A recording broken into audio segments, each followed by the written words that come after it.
साध्वी विमल प्रज्ञा जी जो अभी गुरुकुलवास में अभी उन्होंने अपना बैठे भाषण भी दिया था।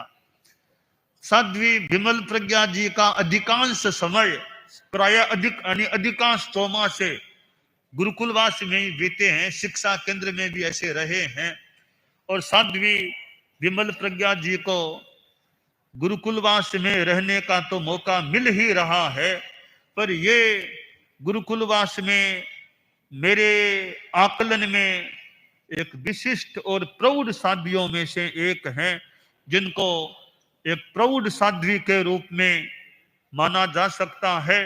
और एक विशिष्ट साध्वी के कई हमारे गुरुकुलवास में जिनको हम विशिष्ट और प्रौढ़ साध्वियों में देखें, उनमें एक नाम साध्वी विमल प्रज्ञा जी का है।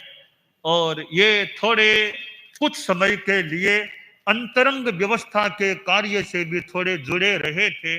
जब गुरुदेव तुलसी लाडनू में विराज गए थे, आचार्य श्री महाप्रज्ञ जी चारवास मर्यादा महोत्सव के लिए पधारे। मुझे जहां तक याद है तब निर्णय हुआ कि विस्तृत विवादिर विमल प्रज्ञा जी यानी कनक प्रभा जी साध्वी प्रमुखा जी तो लाडनू में गुरुदेव तुलसी की सेवा में रह गई, तो साध्वियों का काम और जो हो, तो निर्णय हुआ कि विस्तृत विवादिर विमल प्रज्ञा जी ये दोनों साध्वियां अंतरंग कार्य का या आचार्य महाप्रज्ञ जी के साथ गुरु उनके पास में साध्वियां आए, पूछा होती और होती। इन दोनों को उस समय यो मानो अंतरंग कार्य से, तो ये विमल प्रज्ञा जी के जीवन की अत्यंत विरल उपलब्धि है। उनको गुरुकुलवास में यानी आचार्य महाप्रज्ञ जी के सानिध्य में अंतरंग कार्य से भी जहां तक मेरी स्मृति है, तो 2 नाम तय किए गए, विस्तृत विवादी विमल प्रज्ञा जी, ये 2 नाम। और ये मुझे स्मृति हो रही है कि 2 नाम का सुझाव भी किन से लिया।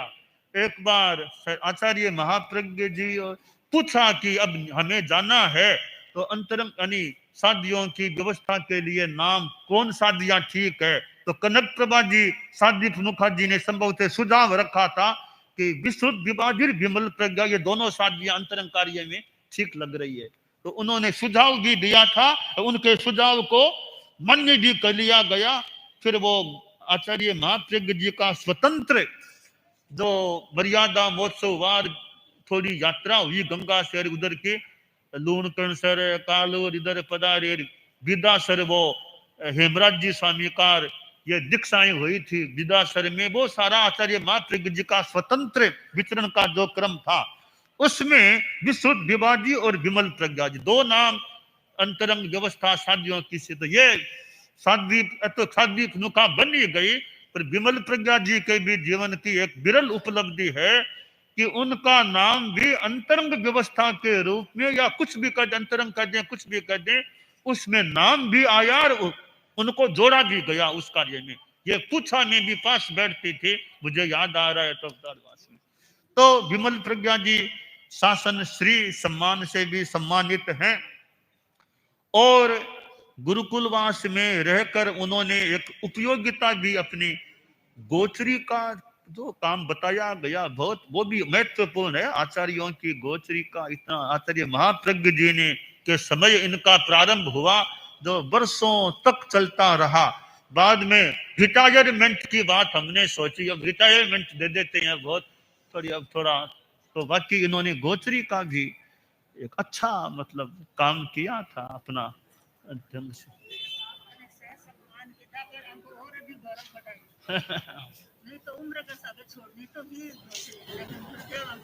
हम सह सम्मान निवृत्ति रिटायरमेंट का है।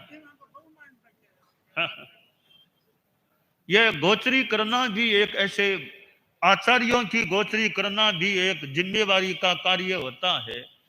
और तो उस गोचरी में अनेक साध्वियां रही है काफी वर्षों तक, यानी और तो साथ में आती है, और तो वो अपने बारी में और में साथ में आ जाए। मूल जिम्मेवारी के रूप में ये विमल प्रज्ञा जी को वर्षों तक मौका मिला।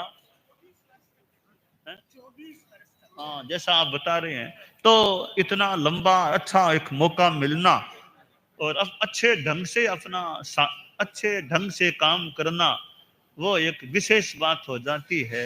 इधर ये अपने धर्मोपकरण है और ये सब चीजें हैं। तुहाना मर्यादा महोत्सव था, तब आचार्य महाप्रज्ञ जी ने इनको समुच्चय के काम की और बख्शीश और वो भी फरमाई थी उस टाइम में, वो तुहाना में और में तो ऐसे इनको गुरुकुलवास में रहने का बहुत लंबा काल प्राप्त हुआ है। तो बहुत अपने विवेक से काम करना और एकदम आचार्यों के दृष्टि का और कार्य एक अच्छी तरह से गोचरी का कार्य संपन्न करना, क्योंकि आचार्यों की गोचरी भी कभी देरी, कभी प्रोग्राम हो रहा, कभी कुछ, कभी कहीं। अब सुबह अब हम लोग, मैं कभी बाहर चला जाऊं तो अधिकते रहो, पीछे अधिकते रहो, या तो शादी वरिया बैठे रहो। हम तो कहीं चले जाएं, लेट आए और आए। और दूसरे पोर की गोचरी है गुरुदेव तुलसी, तो कई बार वो गोचरी बैठी रहती, गुरुदेव अपना काम करते तो यो लेट, तो देरी हो जाए, तो अनेक स्थितियों में अपना मतलब सामंजस्य बिठा करके चलना और चलना। तो यह गोचरी का करने का एक, यानी गोचरी करना, झोली उठा के वो लाना करना, और वो एक मौका मिलना बहुत बड़ी, ये भी इनको मौका मिला। इधर आगम काम, ये पुनर्जन्मवाद, ये भिक्षु विषय कोश, मुझे पता नहीं कईयों का नाम होगा, मुझे इतना इतना ध्यान, कई होंगे या ये होंगे। भिक्षु विषय कोश है बढ़िया ग्रंथियों, कोई बात देख नहीं हो यो तो इनको निकाल के डिक्शनरी की तरह है, शब्द निकालो, देखो उसकी क्या व्याख्या।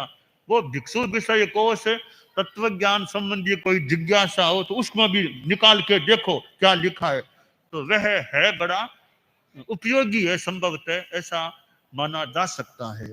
तो यह साध्वी विमल प्रज्ञा जी भी अपना खूब अच्छा और विकास करते रहे और सेवा देते रहे, अच्छा काम करते रहे।